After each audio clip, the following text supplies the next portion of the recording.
दोस्तों आज के इस वीडियो के अंदर हम बात करने जा रहे हैं saving bank account related income tax के अंदर क्या प्रोविजन दिए गए हैं। अगर आपके पास बचत खाता है, सेविंग अकाउंट है, तो यह जानना आपके लिए जरूरी है कि इनकम टैक्स के हिसाब से किन किन प्रोविजन का आपको ध्यान रखना है। जिसके अंदर सबसे पहले हम बात करेंगे कि कितने सेविंग बैंक अकाउंट पूरे साल के अंदर आप होल्ड कर सकते हैं एज पर इनकम टैक्स के हिसाब से, कितना मैक्सिमम बैलेंस आउटस्टैंडिंग आप रख सकते हैं सेविंग बैंक अकाउंट के अंदर। अगर आप पैसा जमा करते हैं या पैसा बैंक से निकालते हैं, कैश डिपॉजिट करते हैं, कैश विड्रॉल करते हैं, तो उसके लिए क्या लिमिट दी गई है इनकम टैक्स प्रोविजन के हिसाब से। अगर सेविंग बैंक अकाउंट से अगर आपको कोई इनकम हो रही है तो उसको टैक्सेबल कैसे किया जाएगा, क्या उसकी कोई छूट डिडक्शन दिया जाएगा, टीडीएस के क्या प्रोविजन होंगे, और अगर आप सेविंग बैंक अकाउंट को बंद करवा देते हैं तो उस केस में भी इनकम टैक्स के हिसाब से आपको क्या करना रहेगा, जिस बारे में आज के इस वीडियो के अंदर हम डिटेल डिस्कस करने जा रहे हैं। तो सेविंग अकाउंट रिलेटेड जितनी भी समस्या है आपकी इनकम टैक्स द्वारा, वो आज के इस वीडियो के अंदर हम आपको क्लियर कर देंगे। तो दोस्तों आज का वीडियो आप सभी के लिए बहुत ज्यादा इंपॉर्टेंट है, तो चैनल को लाइक, सब्सक्राइब और शेयर करना मत भूलिएगा। आइए स्टार्ट करते अपने आज के वीडियो को बिना देरी करते हुए।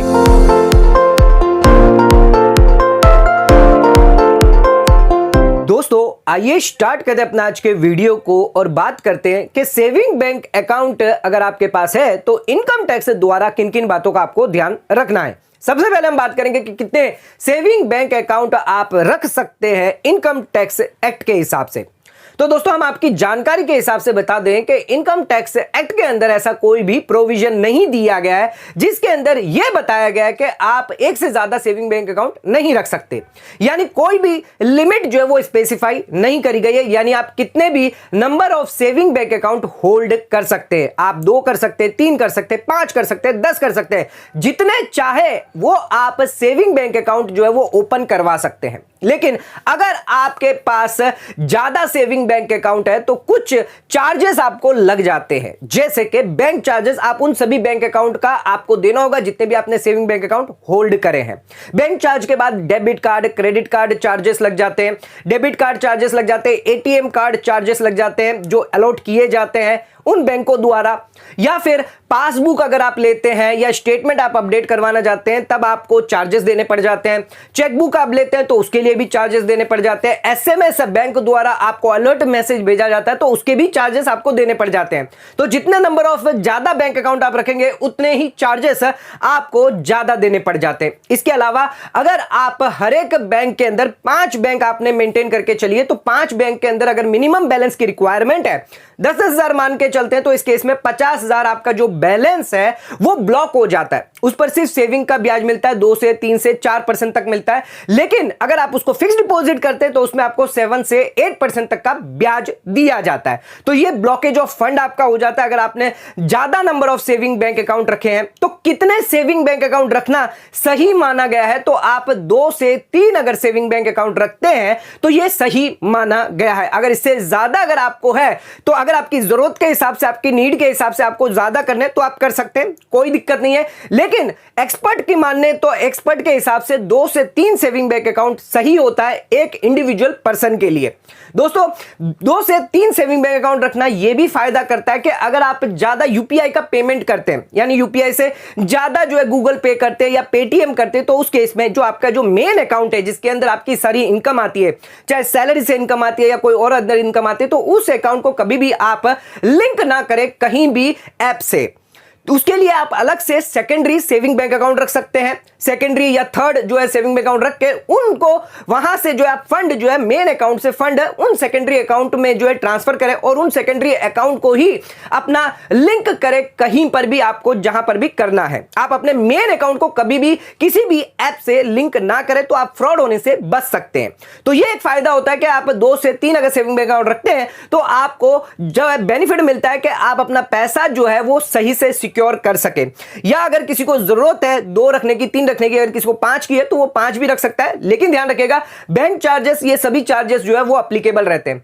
तो नॉर्मली देखा गया कि 2 से 3 रखेंगे तो सबसे ज्यादा बढ़िया होगा। तो दोस्तों आ जाते हैं, बात करते हैं कितना मैक्सिमम आउटस्टैंडिंग बैलेंस आप मेंटेन कर सकते हैं सेविंग बैंक अकाउंट के अंदर इनकम टैक्स के हिसाब से।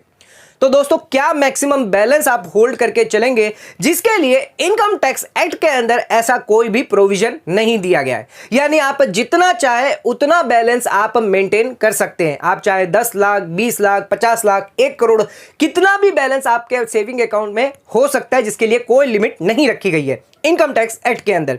दोस्तों अगर आपके बैंक अकाउंट के अंदर 50 लाख रुपए होते हैं तो उस केस में ध्यान रखिएगा, ये जो 50 लाख है इसका प्रॉपर सोर्स आपके पास होना जरूरी है। बैलेंस की कोई लिमिट नहीं है, लेकिन जो भी बैलेंस होगा उसका आपके पास प्रॉपर सोर्स होना चाहिए। एग्जाम्पल के तौर पर ये जो 50 लाख रुपए है, आप एक सैलरीड पर्सन है या आपकी कोई ट्यूशन इनकम आती हो और पिछले 10 साल से 5 लाख रुपए आपकी इनकम है और हर साल आप ये 5 लाख रुपए आप अपने जो इनकम है वो बैंक अकाउंट में जमा कर रहे हैं, यानी टोटल बैलेंस आपका 10 साल के अंदर निकल के आता है 50 लाख रुपए। अब हर साल आपने अपनी इनकम टैक्स रिटर्न भी फाइल करी है, अपनी इनकम भी दिखाई है और जो बैलेंस है, जो बैंक बैलेंस है, वो भी अपने इनकम टैक्स रिटर्न में आपने शो किया है। तो दोस्तों ये प्रूव हो जाता है कि आपको कभी भी इनकम टैक्स डिपार्टमेंट द्वारा नोटिस नहीं आएगी अगर आपके बैंक अकाउंट में 50 लाख रुपए अगर आपके पास प्रॉपर सोर्स है।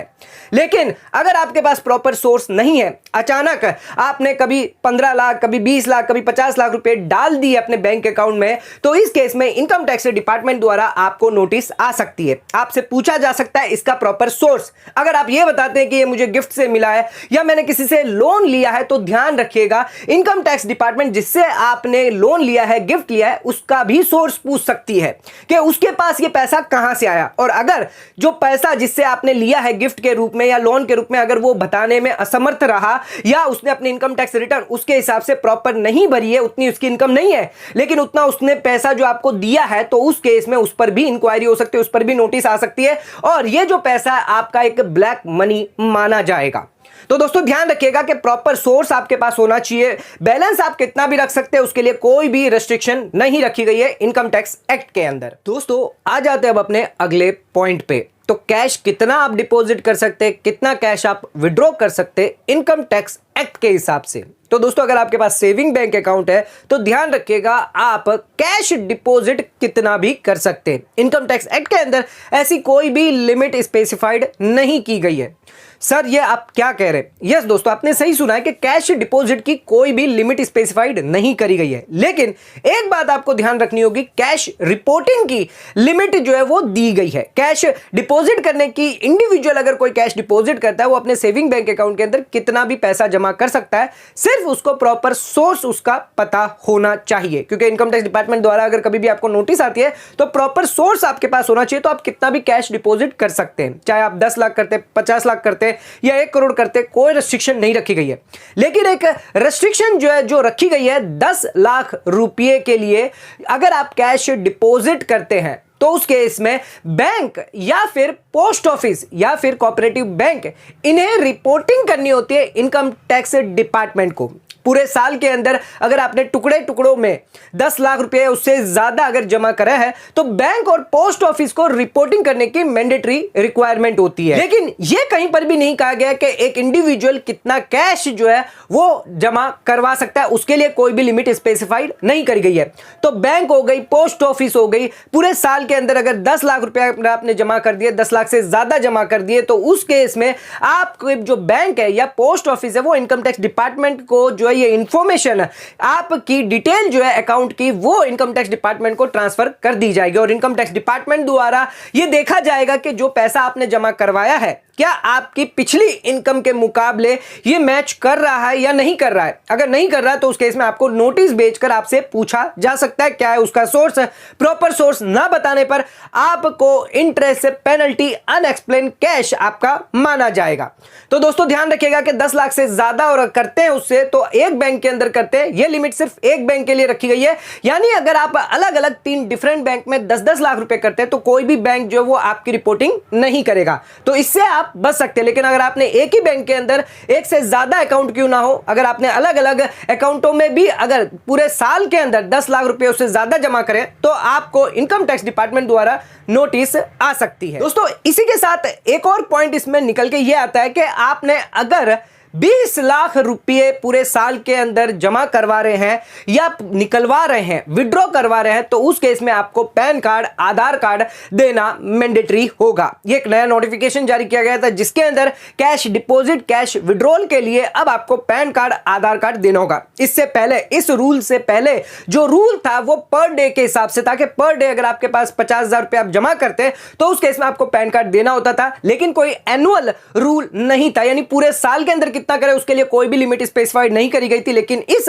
नोटिफिकेशन आने के बाद यह रूल जारी किया गया जिसके अंदर अगर आप कैश जमा करते या कैश निकलवाते हैं पूरे साल के अंदर 20 लाख रुपए उससे ज्यादा, तो उस केस में आपको पैन कार्ड, आधार कार्ड देना मैंडेटरी होगा। इसके अलावा अगर आप कैश विड्रॉल की बात करें तो उसके लिए भी कोई रूल पहले नहीं दिया गया था एनुअली या पर डे पर, लेकिन अब जो है एनुअली ये रूल जारी किया गया विड्रॉल के केस में भी। आइए अब जानते हैं अगर आप कैश विड्रॉ करते हैं तो उसके लिए क्या प्रावधान दिए गए हैं। दोस्तों सेक्शन 194N के तहत अगर आप कैश विड्रॉ करते हैं तो उस केस में आपका टीडीएस जो है वो डिडक्ट किया जाएगा। अगर पिछले 3 सालों की आपने इनकम टैक्स रिटर्न फाइल करी है रेगुलरली तो उस केस में 1 करोड़ से ज्यादा का कैश विड्रॉल करने पर आपको 2% का टीडीएस बैंक द्वारा या पोस्ट ऑफिस द्वारा डिडक्ट कर लिया जाएगा। लेकिन अगर पिछले 3 सालों में कभी भी आपने इनकम टैक्स रिटर्न अगर नहीं भरी है, किसी एक साल में भी इनकम टैक्स रिटर्न नहीं भरी, तो उस केस में जो बैंक और पोस्ट ऑफिस है 20 लाख से ऊपर अगर आपका कैश विड्रॉ होता है 1 करोड़ के अंदर है तो उस केस में 2% की रेट के हिसाब से आपका टीडीएस डिडक्ट किया जाएगा। और 1 करोड़ से ज्यादा का अगर आप कैश विड्रॉ करते हैं तो उस केस में 5% के हिसाब से टीडीएस डिडक्ट किया जाएगा। तो ध्यान रखिएगा, बैंक और पोस्ट ऑफिस कैश विड्रॉल करने पर आपका टीडीएस डिडक्ट कर लेगी। दोस्तों आइए अब बात करते हैं अगर आपका सेविंग बैंक अकाउंट अगर क्लोज हो चुका है पिछले साल, जिस साल आप अपने इनकम टैक्स रिटर्न भरना चाहते हैं, तो क्या इस क्लोज सेविंग बैंक अकाउंट की डिटेल आपको इनकम टैक्स रिटर्न फाइल करते वक्त देनी होगी। दोस्तों जिस साल आप अपने इनकम टैक्स रिटर्न फाइल कर रहे हैं वो बैंक अकाउंट क्लोज हो चुका है, यानी एग्जिस्ट नहीं करता, लेकिन ये पिछले साल की थी, प्रीवियस ईयर की थी, असेसमेंट ईयर में आप अपने इनकम टैक्स रिटर्न फाइल करेंगे तो क्या इसकी डिटेल आपको इनकम टैक्स रिटर्न में देनी होगी। तो दोस्तों यस, अगर आपके पिछले साल ड्यूरिंग द प्रीवियस ईयर अगर कोई भी अकाउंट है, चाहे वो सभी सेविंग बैंक अकाउंट हो इंक्लूडिंग ज्वाइंट अकाउंट, आपको उन सभी की डिटेल अपने इनकम टैक्स रिटर्न फाइल करते वक्त देनी है। अगर वो क्लोज कर दिया है आपने अकाउंट फिर भी आपको देनी पड़ेगी, जिसके अंदर आप उस बैंक अकाउंट नंबर, बैंक का नाम, आईएफएससी कोड और जो बैलेंस आउटस्टैंडिंग होगा on the last date of the financial year वो भी आपको बताना होगा। तो दोस्तों ये सभी डिटेल जो है वो आप अपने इनकम टैक्स रिटर्न फाइल करते वक्त देनी होगी। तो ध्यान रखिएगा, अगर आपने कोई बैंक अकाउंट क्लोज कर दिया है सेविंग बैंक अकाउंट, तो ऐसा मत गलती करिएगा कि उसकी डिटेल आप ना दें। अगर ऐसा करेंगे तो इनकम टैक्स डिपार्टमेंट द्वारा आपको कभी भी नोटिस आ सकती है। तो ध्यान रखिएगा, ये नॉन कंप्लायंस माना जाएगा और इससे पर आप पर हैवी पेनल्टी भी लग सकती है। तो अपना सभी बैंक अकाउंट क्लोज करें, चाहे वो ओपन हो या क्लोज हो या बैलेंस कम हो, ये सभी अकाउंट आपको इनकम टैक्स रिटर्न के फाइल करते वक्त शो जरूर करने हैं। दोस्तों आइए अब बात करते हैं अगर आपके पास सेविंग बैंक अकाउंट है और उस सेविंग बैंक अकाउंट से अगर आपको इनकम होती है तो उसके लिए क्या प्रोविजन दिए गए हैं इनकम टैक्स एक्ट के अंदर। दोस्तों सेविंग बैंक अकाउंट द्वारा जो भी बैलेंस आपका होगा उस पर ब्याज आपको दिया जाएगा 3 से 4% के हिसाब से बैंक में या पोस्ट ऑफिस में। अब ये जो ब्याज आपको दिया जा रहा है वो आपके लिए टैक्सेबल होता है, लेकिन सेक्शन 80TTA के तहत अगर आपकी उम्र 60 साल या उससे कम है तो उस केस में आपको 10,000 की छूट मिल जाती है। चाहे आपके कितने भी सेविंग बैंक अकाउंट हो सभी को मिलाकर 10,000 तक की आपको छूट मिल जाती है। 10,000 से ऊपर अगर आपका ब्याज जाता है तो वो आपके लिए टैक्सेबल हो जाएगा। अगर किसी को 20,000 का ब्याज मिला तो 10,000 उसमें से कम होकर 10,000 पर टैक्सेबल हो जाएगा। जो भी आपकी स्लैब रेट होगी उस पर टैक्स किया जाएगा और ये जो ब्याज होगा वो आप अपने इनकम टैक्स रिटर्न के अंदर इनकम फ्रॉम अदर सोर्स के हेड के अंदर आपको दिखाना होगा और 80TTA के अंदर आप 10,000 का डिडक्शन ले लेंगे। 20,000 आप इनकम फ्रॉम अदर सोर्सेस में दिखाएंगे, 10,000 रुपए का 80TTA के हिसाब से डिडक्शन ले लेंगे तो 10,000 बाकी का जो होगा वो आपका टैक्सेबल हो जाएगा। तो इस हिसाब से आप अपने इनकम टैक्स रिटर्न फाइल करते वक्त इसको शो कर सकते हैं और ये जो ब्याज है वो आपके AIS के अंदर भी रिफ्लेक्ट किया जाता है। अब ये जो ब्याज आपको दिया जा रहा है 80TTA के तरफ से, आप अगर रेसिडेंट है 60 साल से कम है तो 10,000 तक की आपको छूट मिल जाएगी। ध्यान रखिएगा, जो भी इंटरेस्ट बैंक द्वारा दिया जा रहा है सेविंग बैंक अकाउंट पर उस पर कोई भी टीडीएस डिडक्ट नहीं किया जाएगा। 194A के तहत टीडीएस प्रोविजन अप्लाई नहीं होते सेविंग बैंक अकाउंट के ब्याज पर। अगर आप एक सीनियर सिटीजन है तो 80TTA का बेनिफिट नहीं उठा सकते, उस केस में आपको 80TB के अंदर बेनिफिट दिया जाएगा। जो भी सीनियर सिटीजन होगा 50,000 तक की छूट मिल जाएगी। ना ही सिर्फ सेविंग बैंक अकाउंट पे बल्कि आपके आपके अगर फिक्स डिपॉजिट या कोई अदर डिपॉजिट करवाए तो उस पर भी जो ब्याज मिल रहा है कुल मिलाकर 50,000 की छूट मिल जाती है। दोस्तों इसके अलावा आपको एग्जम्पशन दिया जाता है। Post office saving bank account अगर आपके पास है उसमें आपको ब्याज दिया जा रहा है तो 3500 रुपए तक आपको छूट मिल जाती है। अगर आपका सिंगल अकाउंट है, अगर जॉइंट अकाउंट है तो 7,000 तक की छूट मिल जाती है, यानी एग्जम्प्ट होगी ये इनकम आपकी अगर पोस्ट ऑफिस सेविंग अकाउंट का ब्याज दिया जा रहा है। अब इसके अलावा हम आपको एक टैक्स प्लानिंग बताते हैं जिससे आप सेविंग अकाउंट का ब्याज जो है पूरा का पूरा बचा सकते हैं। अगर साल में 1 लाख रुपया आपको सेविंग बैंक का इंटरेस्ट मिला है जिसमें से पोस्ट ऑफिस का 3500 कम कर लीजिए और 10,000 ATTTA का कम कर लीजिए, यानी 86,500 आपका कुल ब्याज निकल के आता है। अगर इसी ब्याज की आप अगर पूरे साल के अंदर कभी भी 31 मार्च को भी अगर आप फिक्स डिपॉजिट करवा देते हैं ये 86,500 तो आप सीधे सीधे ATC की छूट ले सकते हैं 1.5 लाख रुपए तक, यानी ये पूरा का पूरा 86,500 आपका निल हो जाएगा। आपको इस पर 1 रुपए का भी टैक्स नहीं देना होगा। तो दोस्तों आज के वीडियो के अंदर हमने जाना कि सेविंग बैंक अकाउंट के हिसाब से इनकम टैक्स प्रोविजन क्या लागू होते हैं, जिसके अंदर हमने कितना कैश डिपॉजिट कर सकते हैं, कितना कैश निकलवा सकते हैं, आप कितना मेंटेन कर सकते हैं बैलेंस, इनकम होती है उसको कैसे आप जो है डिडक्शन क्लेम कर सकते हैं, और अगर क्लोज करते हैं अपने अकाउंट को तो उसको कैसे आपको इनकम टैक्स रिटर्न में दिखाना है। इन सभी बातों के बारे में हमने डिटेल में जानकारी पूरी की पूरी देने की आपको कोशिश करी है। अगर आज का वीडियो आपको पसंद आया तो चैनल को लाइक और सब्सक्राइब और शेयर जरूर करेगा। वीडियो को यहीं समाप्त करते हैं। धन्यवाद।